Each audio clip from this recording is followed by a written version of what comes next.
Hey everybody, it's Dr. Bob and I'm here at the Great Unconformity just outside Las Vegas, Nevada.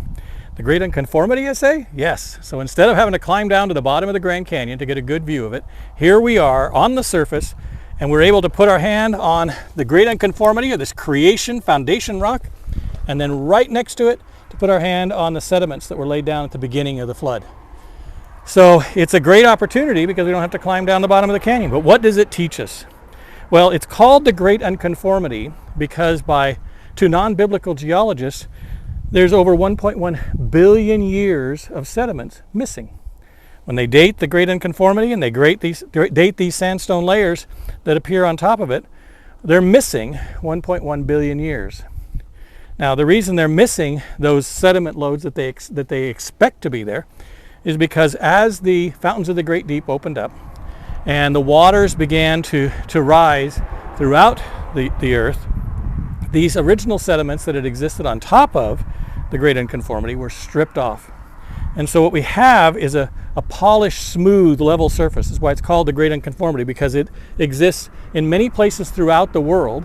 And from here to 150 miles away at the Grand Canyon, it obviously sits below all of us because it exists through most of the North American continent and in many places throughout the world.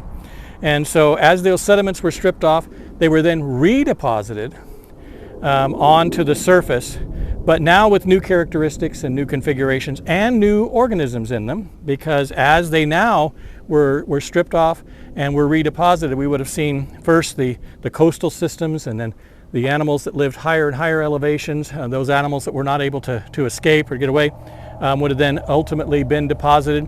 So rather than exhibiting evolutionary history, what we see is a result of ecosystems being buried and trapped in these sediments as the floodwaters continue to rise higher and higher and higher.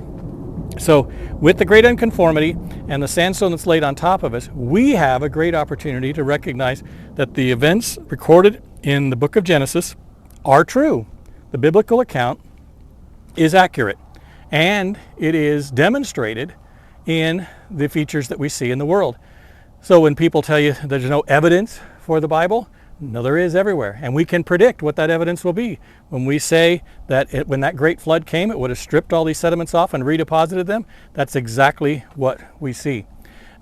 It's a similar deposit to what we see at Mount St. Helens, when the high flow of water with a heavy sediment load was deposited, that it would have stratified and it would have created this layering, which is exactly what we see here. And of course, at Mount St. Helens, a very, very minor event in comparison to the great forces that were at work in the flood of Noah's day. So this is a great opportunity for us to get up close and personal and witness those events and actually touch creation rock. In addition, it tells us a lot about the forces that were at work in the world through the flood and at the end of the flood. We know that there was great tectonic activity in that period immediately after the flood, and what we've seen is that it slows down. So we still have occasionally earthquakes that can be very significant and very severe, but when we look at the world and the catastrophic forces that have formed it, we realize that in comparison to the forces that created those features, the earth movement and the earth activity that we see now is fairly insignificant and minor. So even when we see a flood, we're able to get glimpses of these forces that were working the flood, but then we have to multiply that by immense amounts of water and force and energy that would have then been working on the earth during the time of the flood. The other thing we see as these fractures occurred in the crust, we always hear about California falling off into the ocean, but as these forces were at work and California began the part that is now California began to move away, it would have created great fractures, which we still live with the consequences of those fractures. We call them earthquake faults or fault lines.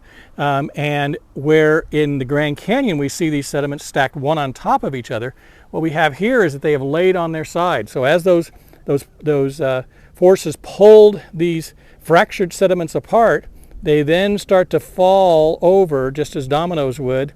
And now instead of climbing up to see all the sediment layers, you're able to walk across the top of them.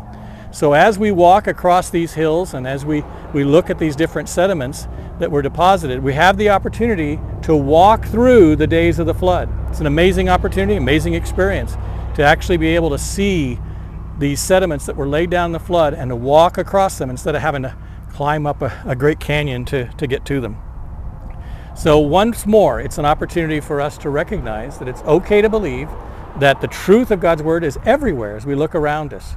And we shouldn't be discouraged when people try to reinterpret the evidence to fit other worldviews that aren't supported really by the evidence when we look at it critically. So it's a great opportunity. We're glad to be here. And so it's Dr. Bob here at the Great Unconformity just outside Las Vegas, Nevada.